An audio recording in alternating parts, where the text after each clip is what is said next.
I met a man once who told me something that shook me to my core. He said, "Jim, I just turned 50 years old and I finally realized something terrifying. I haven't lived 50 years, I've lived 1 year 50 times. Let that sink in for a moment. 1 year, 50 times. The same patterns, the same mistakes, the same excuses, the same results." He wasn't talking about having a routine or being disciplined. He was talking about being trapped. And here's what haunts me about that conversation. He's not alone. Most people are running on a treadmill they don't even know they're on. You know what I've learned after all these years of studying success and human behavior? The biggest threat to your future isn't some external enemy. It's not the economy, it's not your circumstances, and it's not even bad luck. The biggest threat to your future is the cycle you're living in right now that you haven't even noticed. It's the pattern you repeat every single day that feels so normal, so natural that you don't realize it's slowly stealing your life from you. Let me tell you about my own wake-up call. I was 25 years old working at Sears and I was broke. Not just financially broke, though that was certainly true. I was broke in my thinking, broke in my habits, broke in my approach to life. And here's the thing that nobody tells you about being stuck. You don't feel stuck. You feel busy.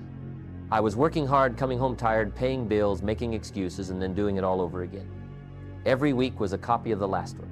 Every month looked like the one before. I had a cycle going, and I didn't even see it. What finally opened my eyes was my mentor, Mr. Schoaf. He didn't give me a lecture about working harder. He asked me one simple question, "Jim, how long have you been saying you're going to turn things around?" That question hit me like a freight train. Because I had been saying it for years. Next month will be different. Next year will be better. I'm start saving. I'm going to start reading.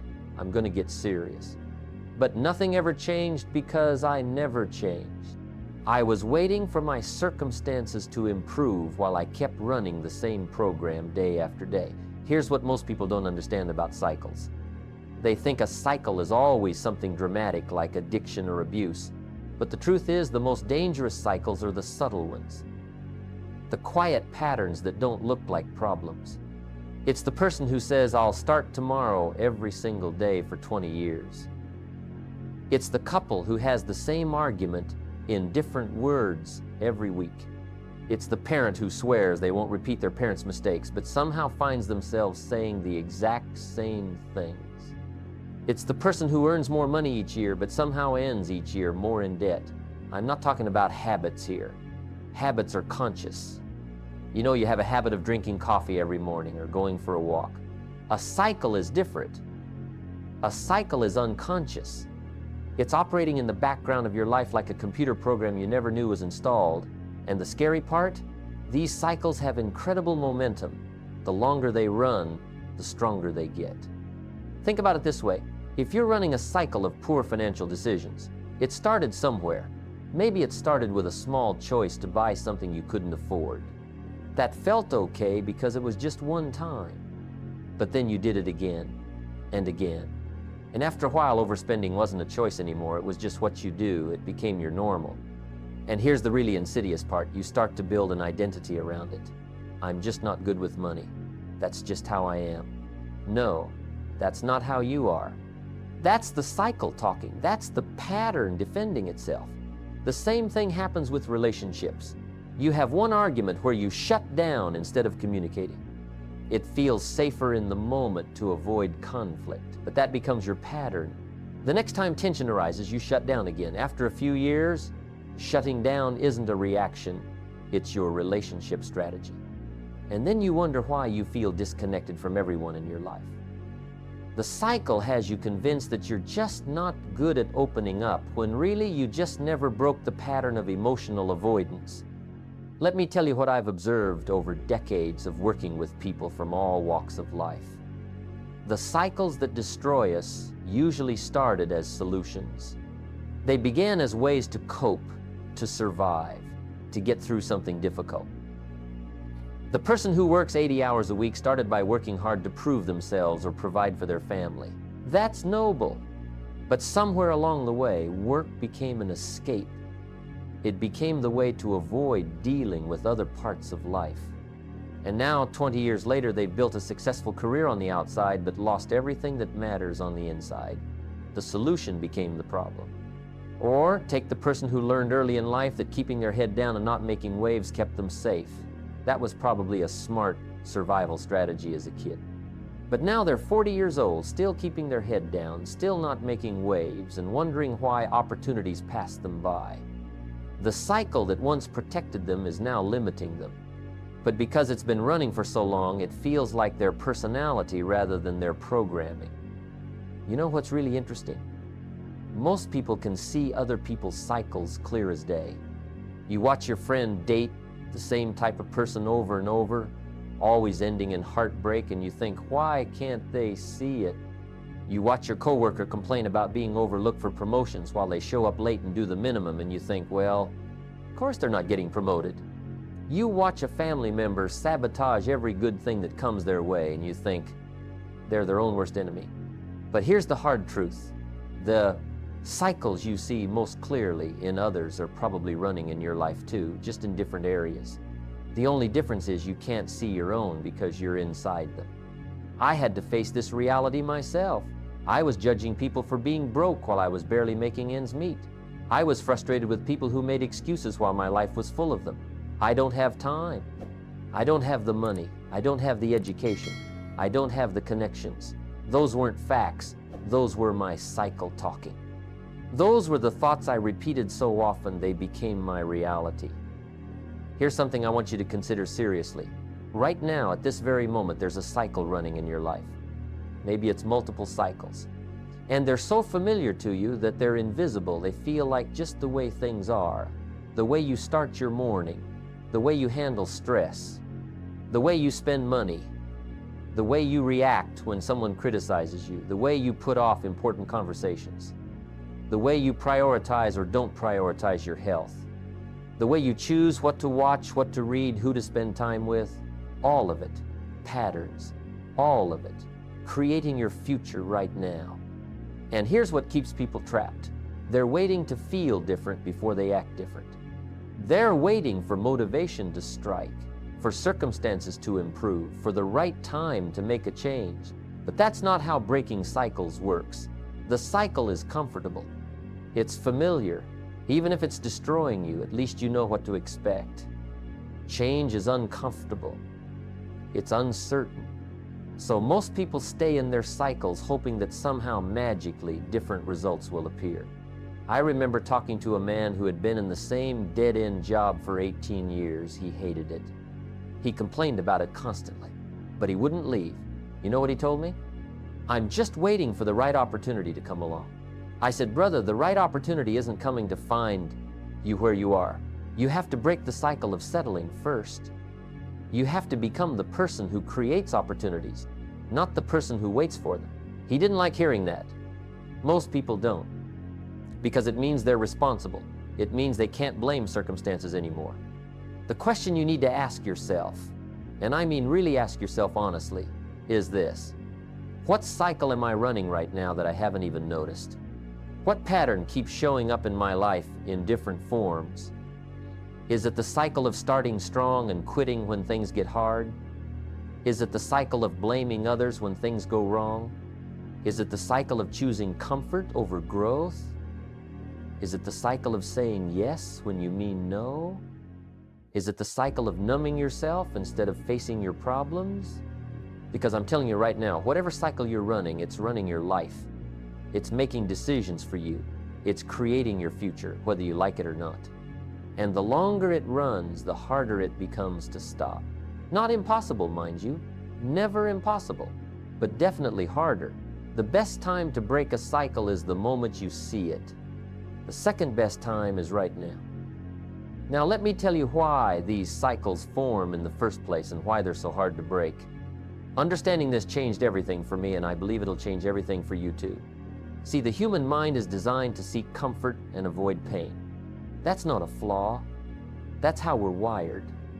The problem is your mind can't tell the difference between healthy comfort and destructive comfort.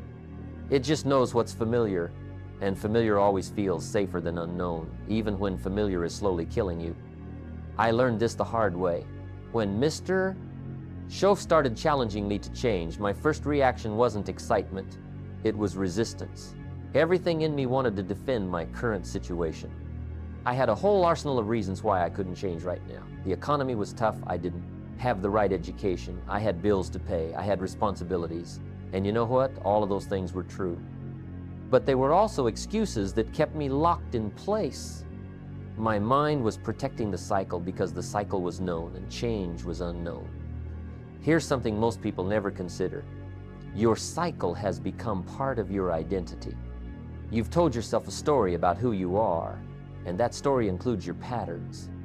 I'm just not a morning person. I'm not good at managing money. I come from a family that doesn't do well in business. I'm too old to change now. I'm too young to be taken seriously. These aren't observations. They're the walls of your prison. And the crazy thing is, you built them yourself, one thought at a time, one repeated behavior at a time. I want you to think about something. Where did you learn your cycle? Because nobody is born with self-destructive patterns. Babies don't come into the world knowing how to procrastinate or how to sabotage relationships or how to spend money they don't have. These are learned behaviors. So where did you learn them? For most people, the answer is simple but uncomfortable. You learned them from the people closest to you. I grew up watching my parents struggle with money, not because they were lazy or stupid, but because they had a certain philosophy about money. They believed that rich people were lucky or dishonest, that money was scarce, that you had to work yourself to death just to get by. I absorbed that philosophy like a sponge absorbs water. I didn't question it. It became my operating system. So even when I started working, even when I had opportunities, I was running their program. I was living out their beliefs about money without even realizing it. The cycle wasn't just mine, it was inherited. And here's what makes this so powerful and so dangerous. Cycles run in families for generations. You've got great-grandparents who had certain ways of dealing with conflict, certain attitudes about success, certain beliefs about what's possible. They passed those to their children, who passed them to their children, who passed them to you. And unless somebody in that chain stops and says, wait a minute, why do we do it this way? The cycle just keeps going. You've got families where divorce is the norm because nobody ever learned how to work through hard times. You've got families where financial struggle is a way of life because nobody ever questioned the belief that people like us don't get ahead. You've got families where emotional distance is standard because 3 generations ago, somebody decided that feelings were weakness. The environment you're in right now is either supporting your cycle or challenging it. Let me be blunt about this. If you hang around 5 people who are stuck in cycles of mediocrity, you're going to be the 6th. If you spend your time with people who complain, make excuses, and settle for less, those behaviors will feel normal to you. You'll adopt their philosophy without even trying. It's like living in a cold house. Eventually you get used to being cold. You stop noticing it. You might even start to believe that's just how temperature works. Somebody wants to change their life, but they keep the same associations. They want to build wealth, but they spend every evening with people who think ambition is greedy. They want to get healthy, but their social life revolves around activities that contradict health. They want to grow, but they're surrounded by voices that mock personal development. And then they wonder why change is so hard. It's hard because they're trying to swim upstream while their environment is pulling them back downstream. Your cycle feeds on your daily decisions, not the big ones, the small ones, the ones that seem insignificant in the moment, whether you hit snooze or get up, whether you read something valuable or scroll mindlessly, whether you have the difficult conversation or avoid it again, whether you invest in yourself or spend on something that doesn't matter. These tiny choices feel like they don't count. But here's the truth I learned from Mr. Everything Counts. Every single decision is either feeding your cycle or starving it. Think about the person who wants to break the cycle of poor health. They know they should exercise. They know they should eat better. But when the moment comes to choose between a workout and the couch, between a healthy meal and fast food, the cycle whispers, just this once. You're tired. You deserve a break. You'll start tomorrow. And they listen, not because they're weak, but because the cycle has been reinforced thousands of times. The neural pathway is so worn down that the default choice is automatic. They don't even feel like they're making a decision anymore. The cycle is making it for them. Or consider the person stuck in a cycle of toxic relationships. They know the red flags, they've been hurt before, they swear they won't make the same mistake again. But then they meet someone new, and the same red flags appear. And you know what happens? They ignore them. They make excuses for the behavior. They convince themselves this time is different. Why? Because their cycle is looking for what's familiar, not what's healthy. Their subconscious is more comfortable with dysfunctional love than with genuine respect, because dysfunctional is what they know. It's their normal. And changing that normal feels like betraying themselves. Here's something I wish someone had told me when I was 25. Your internal dialogue creates your external circumstances. The conversation you have with yourself all day long, that's the builder of your life. If you wake up and immediately tell yourself, I'm not a morning person, this is going to be a long day, I hate Mondays, I never have enough time, you're not just expressing feelings. You're giving instructions to your subconscious mind. You're reinforcing the cycle. You're programming yourself for exactly what you said you don't want. I started paying attention to my self-talk, and I was shocked. I was so negative, so limiting, so defeated in my own head. I was my own worst enemy. I'd stand in front of opportunity and tell myself why I wasn't qualified. I'd see successful people and tell myself they had advantages I didn't have. I'd think about goals and immediately follow them with but I'm not educated enough. But I don't have the money. But I don't know the right people. Every but was a brick in the wall of my cycle. The cycle perpetuates itself through your language. Listen to how people talk who are stuck. They use phrases like, I can't, I always, I never, that's just how I am, nobody in my family, people like me don't. These aren't casual statements. These are declarations. These are decisions. When you say, I can't, you've just closed the door. When you say, I always mess this up, you've just written the script for your next attempt. When you say, that's just how I am, you've just made your cycle permanent in your mind. But here's what's fascinating and hopeful. If you created the cycle with your thoughts and choices, you can dismantle it the same way. The cycle isn't imposed on you by fate or genetics or circumstances. You built it, which means you can unbuild it. But first, you have to see it for what it is. You have to stop defending it, stop justifying it, stop pretending it's not there. You have to get brutally honest with yourself about the pattern you're running. I remember the exact moment I stopped lying to myself. Mister, Shoaff said, Jim, you're not a victim of circumstances. You're a victim of your own poor thinking and poor judgment. That stung. I wanted to argue.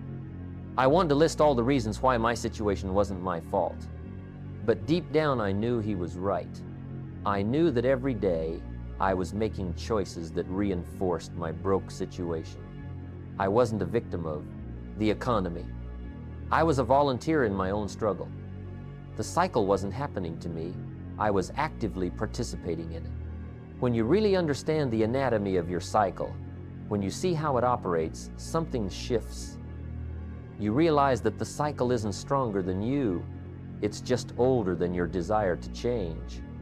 It has momentum, yes, but momentum can be redirected. It has power, yes, but that power comes from repetition, and repetition works both ways. If you can repeat destructive patterns, you can repeat constructive ones. If you can build a cycle that limits you, you can build one that liberates you. The question is not whether you're capable of breaking the cycle. You are. The question is whether you're willing to be uncomfortable long enough for the new pattern to become your new normal. Because I'm going to be straight with you. Breaking a cycle feels wrong at first. It feels awkward, unnatural, like you're pretending to be someone you're not. That's the old identity resisting. That's the cycle fighting for survival. And most people quit right there. They try something new for a week, it feels weird, and they go back to what's comfortable. They mistake discomfort for wrongness. when actually discomfort is evidence that you're changing. Let me tell you about the real cost of staying stuck, because most people don't do the math. They think about today, maybe tomorrow, but they don't calculate what their cycle is actually costing them over time.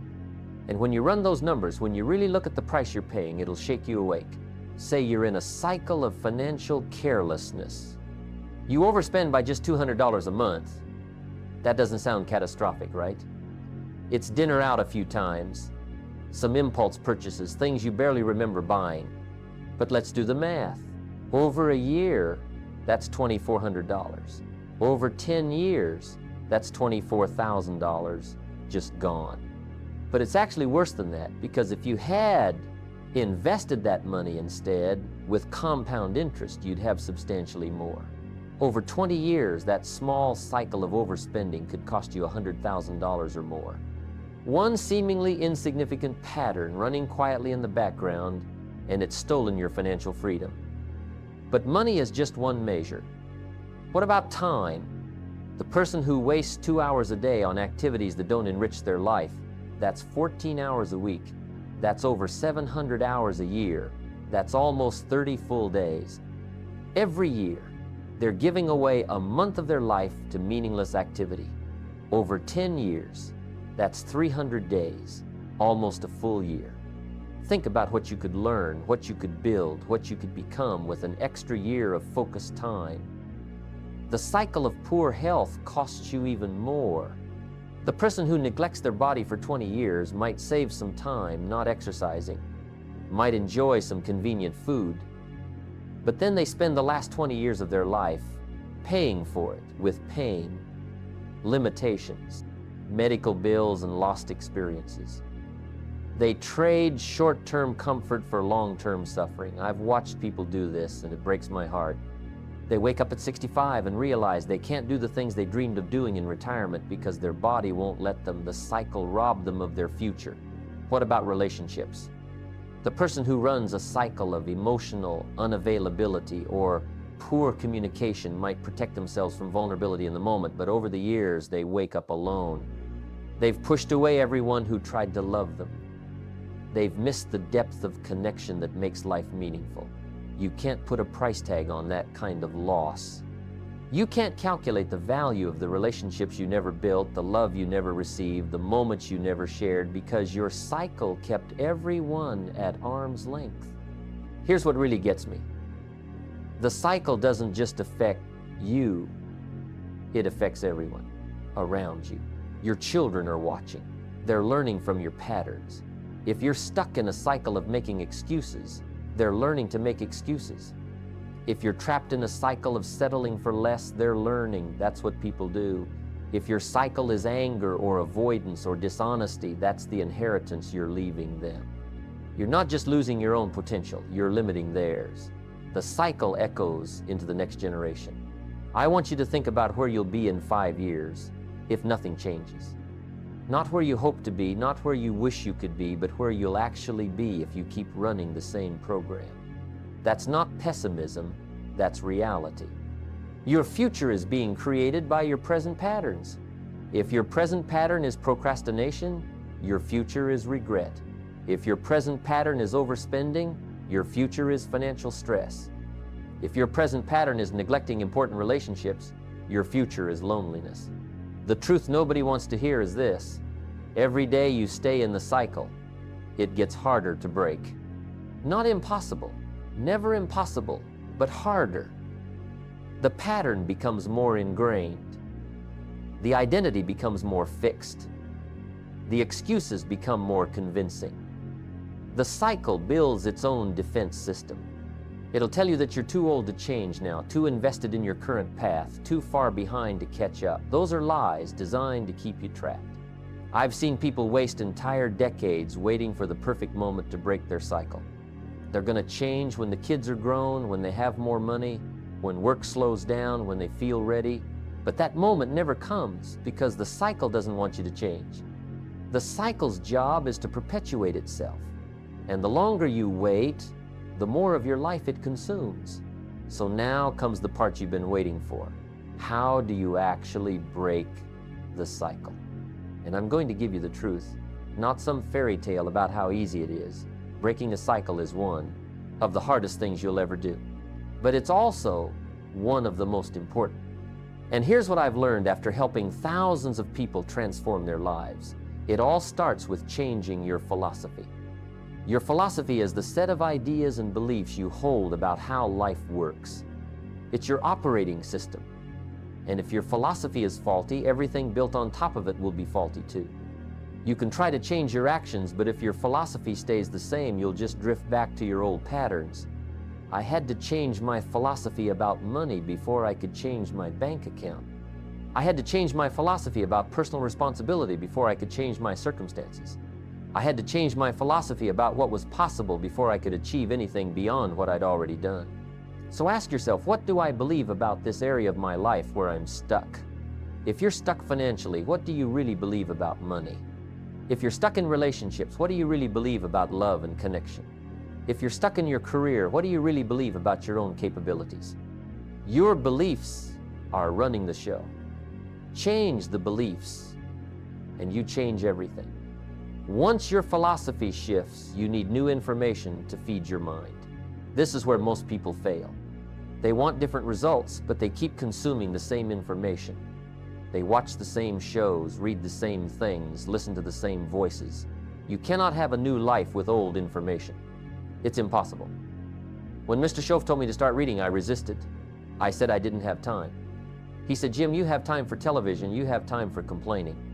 You have time for activities that don't serve you. You don't have a time problem, you have a priority problem." That hit me hard because it was true. I started reading 30 minutes a day, just 30 minutes. And over time, that habit changed everything because it changed how I thought. New books gave me new ideas. New ideas challenged my old philosophy, and a new philosophy gave me new results. If you want to break your cycle, you need to declare war on ignorance. You need to become a student again. You need to find people who've broken the cycle you're stuck in and learn from them. And that brings me to associations. You need new people in your life. I know that sounds harsh, but it's necessary. If everyone around you is comfortable with mediocrity, you'll be comfortable with it too. If everyone around you makes excuses, you'll find yourself making excuses. You need to find at least one person who's living at a level above where you are. Someone who challenges you, who doesn't let you get away with your usual patterns, who holds you accountable. Mr. Shoaff was that person for me. He didn't accept my excuses. He didn't feel sorry for me. He showed me what was possible and then demanded I rise to meet it. Now here's the part nobody talks about. When you start changing, your cycle will fight back hard. It'll feel like everything is conspiring against you. Old temptations will show up. People will question what you're doing. You'll have moments where you want to quit. This is normal. This is the cycle's last defense. It's been running your life for years, maybe decades. It's not going to surrender easily. You have to be ready for this resistance and push through anyway. Breaking a cycle requires you to become a different person. Not just do different things, but actually become someone new. The person you are right now created the cycle you're in. So you can't break the cycle by being the same person making different choices. You have to evolve. You have to develop new disciplines, new standards, new expectations of yourself. When I started my transformation, I had to become someone who kept promises to himself. I had to become someone who did hard things even when he didn't feel like it. I had to become someone who valued long-term results over short-term comfort. Start small, but start today. Don't try to change everything at once. That's overwhelming. And when you get overwhelmed, you quit. Pick one area where your cycle is most damaging and focus there. Maybe it's your morning routine. Maybe it's how you spend money. Maybe it's how you respond to conflict. Choose one pattern and create a new response. Do it consistently, even when it feels awkward, even when the old way is screaming for you to come back. The power is in the small, consistent actions that contradict your old pattern. If your cycle is procrastination, do one important thing first every single morning before you do anything else. If your cycle is overspending, create a 24-hour rule before any non-essential purchase. If your cycle is avoiding difficult conversations, commit to addressing one small issue every week instead of letting things build up. These aren't dramatic changes, but they're disruptions to the pattern. And disruptions repeated over time break the cycle. You also need to change your environment, make the old cycle harder to maintain and the new pattern easier to follow. If you're trying to break a cycle of poor health, remove junk food from your house. If you're trying to break a cycle of wasting time, delete the apps that consume your attention. If you're trying to break a cycle of toxic relationships, create physical and emotional distance from people who pull you backward. Your environment is stronger than your willpower, so design an environment that supports who you're becoming, not who you've been. Here's what I want you to understand. On the other side of your cycle is the life you've been dreaming about. The person you could become, the impact you could make, the legacy you could leave. All of it is waiting for you. But it requires you to step into the unknown, to endure the discomfort of change, to become someone new. The question isn't whether you can do it. You can. The question is whether you will. Will you break the cycle before it breaks you? The choice, my friend, is yours. And the time to choose is now.